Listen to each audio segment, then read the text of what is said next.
और इसी बीच एक बड़ी खबर आपको बता दें, असम मिजोरम बॉर्डर पर भारी बवाल मचा है और हिंसा यहां जबरदस्त भड़की है। जमकर यहां पर तोड़फोड़ की गई है और इस झड़प में असम पुलिस के 6 जवान की मौत हुई है। गृह मंत्री अमित शाह से मामले में दखल की मांग की गई है। असम और मिजोरम के बीच सीमा विवाद और भी ज्यादा भड़क गई है। दोनों राज्यों के बॉर्डर पर असम के सुरक्षा बलों और मिजोरम के नागरिकों के बीच झड़प हुई।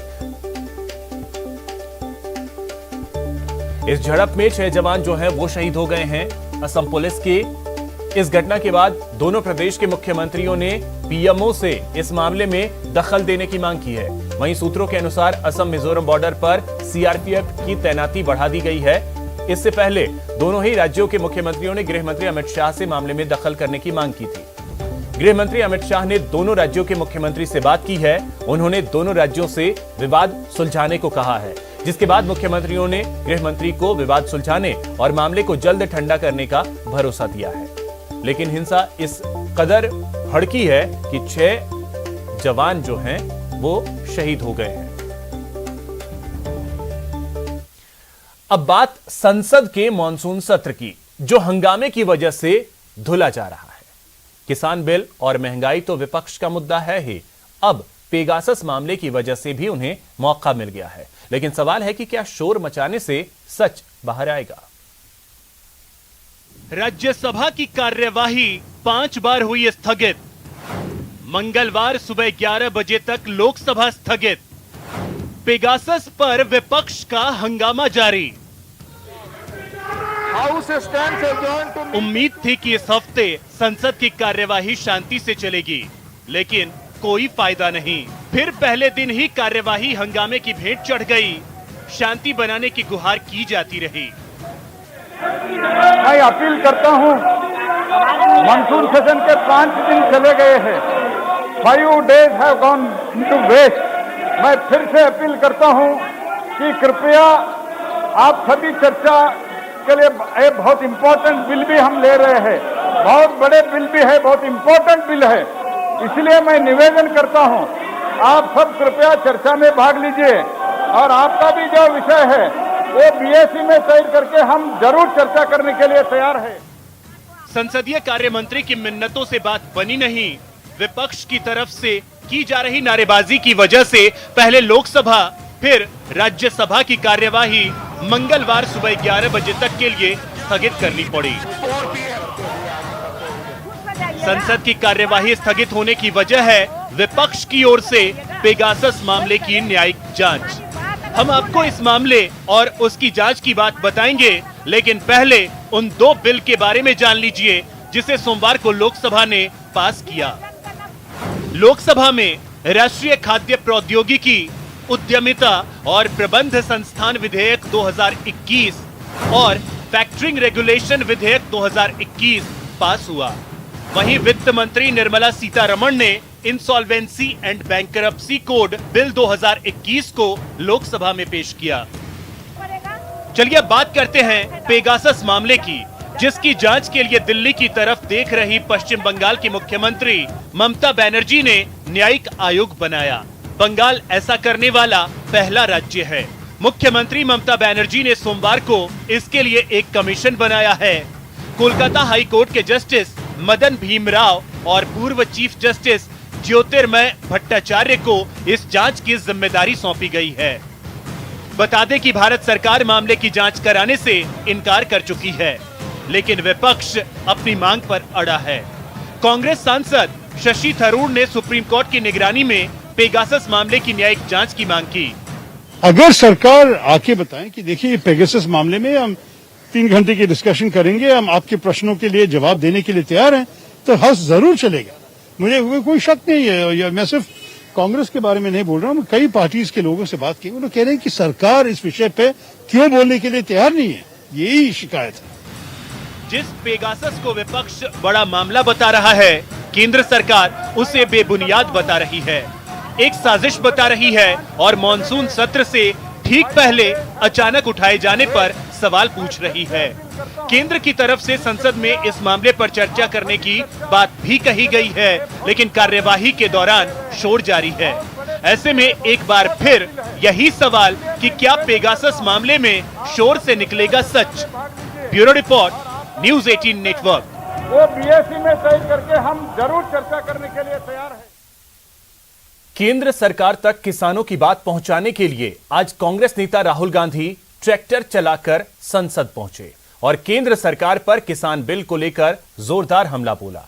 देखिए राहुल की ट्रैक्टर वाली सियासत पर यह खास रिपोर्ट।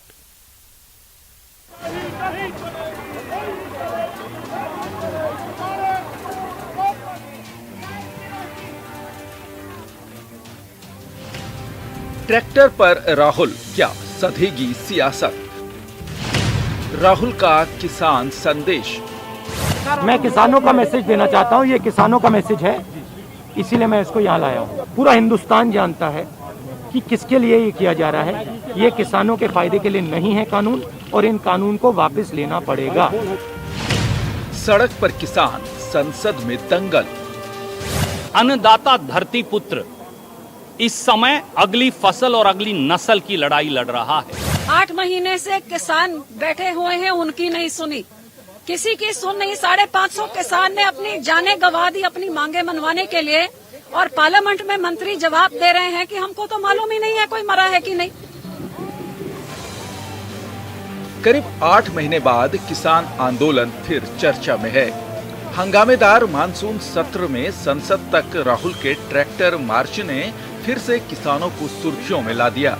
ट्रैक्टर पर सवार होकर राहुल कांग्रेस के कुछ सांसदों और नेताओं के साथ संसद भवन पहुंचे तो सियासत गर्मा गई। धारा 144 के तहत ट्रैक्टर पर सवार कांग्रेस नेताओं के खिलाफ पुलिस ने कार्रवाई की तो राहुल ने तंज कसा कि सरकार तक किसानों का संदेश पहुंचाने का यही तरीका बचा था।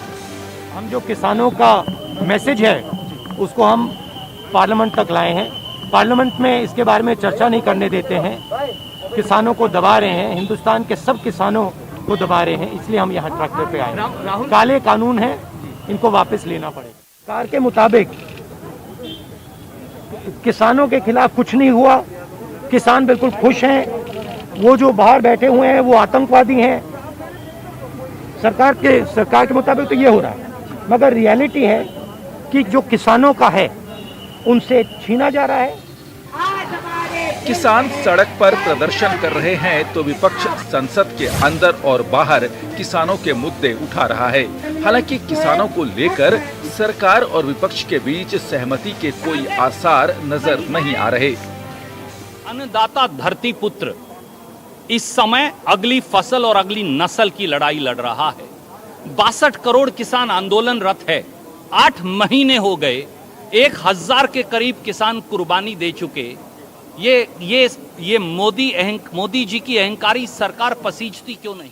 जो सरकार लोगों से इतनी टूट गई है, कोविड की ऑक्सीजन की कमी हो तो कहते हमको तो पता ही नहीं है कि ऑक्सीजन की कमी से कम रहा है। किसानी आंदोलन चल रहा है, सारे दुनिया को पता है, इनको पता नहीं है किसी की मौत हुई है कि नहीं। नहीं चाहते, डिस्ट्रप्शन चाहते हैं।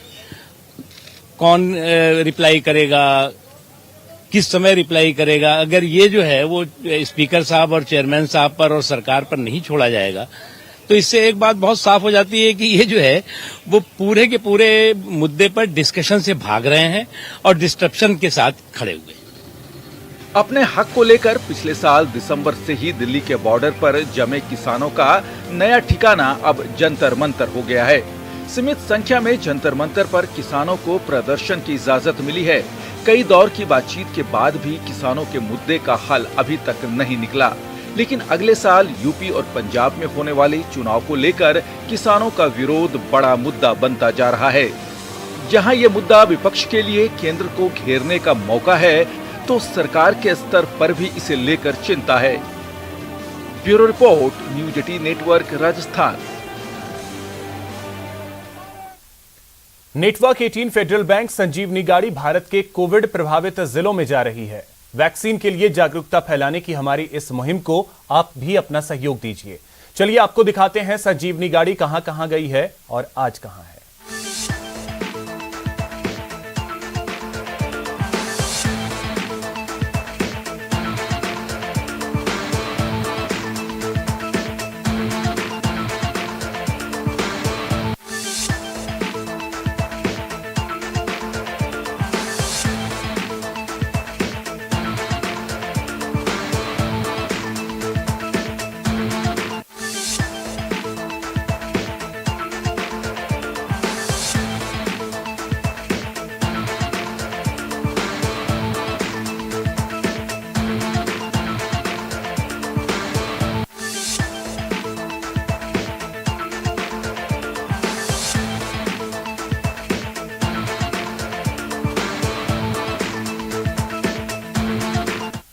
यहां रुकेंगे एक छोटे से ब्रेक के लिए। ब्रेक के बाद देखिए येदियुरप्पा गॉन, कर्नाटक का अगला सीएम कौन।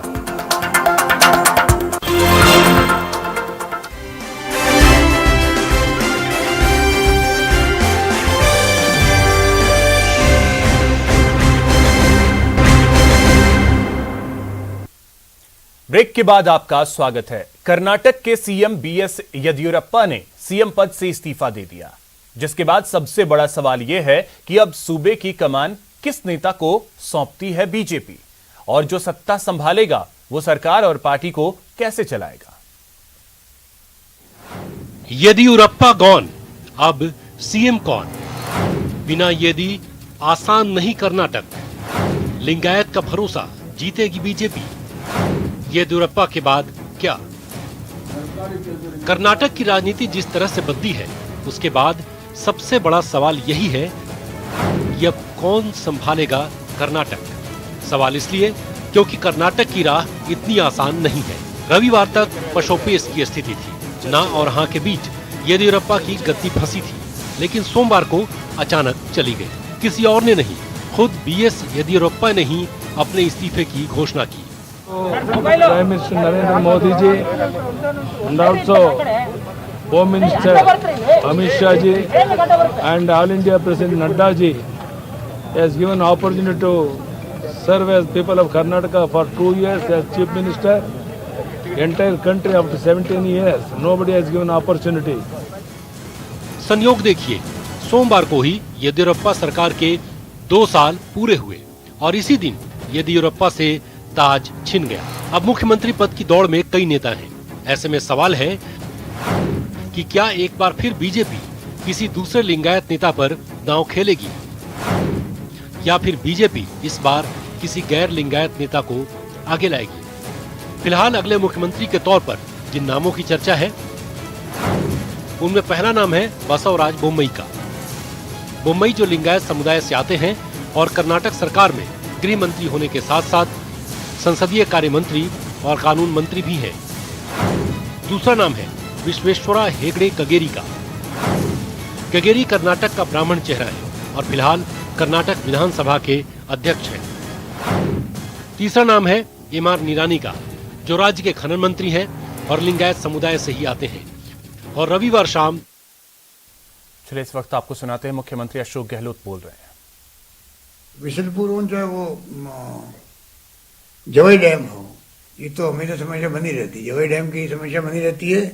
नवीन महाजन ठीक कहा कि जब सही का जो योजना बनी है सही वाली, वो पूरी होगी तब जाकर के जालोर और सिरोही और आपका पाली और अन्य क्षेत्रों में इसका लाभ मिल सकेगा। तो ओवरऑल कोई लंबी बात कहने की आवश्यकता नहीं है। रिव्यू मीटिंग करने का मकसद ये था कि हमारी तैयारी पूरी रहनी चाहिए। और बरसात अभी पिछले 2-3 दिन में हुई भी है कुछ जिलों के अंदर, और वहाँ पे मैं समझता हूँ कि स्थिति जो हाल बताई गई है उससे बुआई को लेकर कुछ ज़्यादा स्थिति अच्छी बनेगी पिछले 2-3 दिन की बरसात को लेके। तो इस प्रकार से मैं समझता हूँ ओवरऑल उम्मीद करते हैं कि बरसात का जो दौर है वापस शुरू होगा और ढंग से चलेगा। मंत्री जी ने जो कहा, कृषि मंत्री जी ने कि मौसम विभाग के आशंका है कि कुछ बरसात कम हो सकती है इस बार। वो तो देखते हैं कि स्थिति क्या बनती है, क्योंकि हमेशा राजस्थान में चिंता रही है, बरसात की रही है सदियों से। तो ठीक है, यूपी गवर्नमेंट में डॉक्टर मनमोहन सिंह जी और सोनिया गांधी जी ने जो ये बहुत शानदार योजना लेके आए नरेगा की, उसके बाद में वो स्थिति नहीं रही। जो पहले अकाल सूखे पड़ते थे तो सबके चेहरे उतर जाते थे, किसानों के भी, नेताओं के भी, जनप्रतिनिधियों के, सबके। और चारा कहाँ से आएगा, गाय कैसे बचेगी, गायों के मरने के सीन दिल्ली तक छपते थे। और पीने के पानी की अलग समस्या मानव के लिए भी और पशुओं के लिए भी, और रोजगार की अलग समस्या। तो काफ़ी हद तक बदलाव भी हुआ मानसून में भी, और स्कीम आने के बाद में अब वो स्थिति नहीं रही, राजस्थान में नहीं रही है। तो हम सब मिलके इसका ध्यान रखेंगे और समय समय पर जब कभी जरूरत महसूस करे डिपार्टमेंट तो मीटिंग बुलाए, और कोई कमी बेशी हो तो बताएं, तो उसको हम दूर करेंगे। पर पब्लिक जनता को कॉन्फिडेंस रहना चाहिए कि सरकार हर चीज को लेके मॉनिटरिंग कर रही है, चाहे पीएचडी का मामला हो, चाहे वो इरिगेशन का हो, चाहे वो आपदा प्रबंधन का हो, नागरिक सुरक्षा के माध्यम से। तो मैं समझता हूँ कि ओवरऑल हम लोग किसानों को जब केंद्र बिंदु रख के चल रहे हैं हम लोग, किसानों के लिए तो पिछले बजट में हमने कई घोषणाएं करी है जो कि एक अभिनव प्रयोग होंगे। किसानों का अलग बजट पेश कर रहे हैं अगली बार, किसानों के लिए बिजली की अलग कंपनी बना रहे हैं। तो ये बड़े फैसले हैं। तो मैं समझता हूँ राजस्थान का किसान और कृषक जो है इन बातों को समझ भी रहा है। और फिर जो कुछ भी बरसात की जो स्थिति रहती है, क्योंकि खरीफ पूरा निर्भर इसी पे रहता है, तो उसको लेके मैं समझता हूँ कोई कमी नहीं आने देंगे। यही बात कहता हूँ, मैं अपनी बात समाप्त करता हूँ। आप सब ने बहुत अच्छे ढंग से प्रेजेंट किया है सब बातों को, उसके लिए आप सबका बहुत बहुत शुक्रिया, धन्यवाद। मैं माननीय मुख्यमंत्री महोदय का, सभी माननीय मंत्रीगणों का, सभी अधिकारियों का और जो भी आमजन इस वीसी से जुड़े हुए हैं सभी को बहुत बहुत आभार और धन्यवाद प्रकट करता हूँ। धन्यवाद।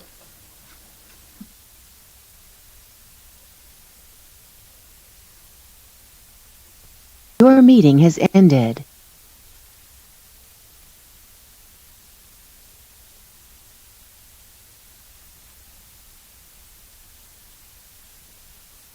फिलहाल इतना ही। नमस्कार।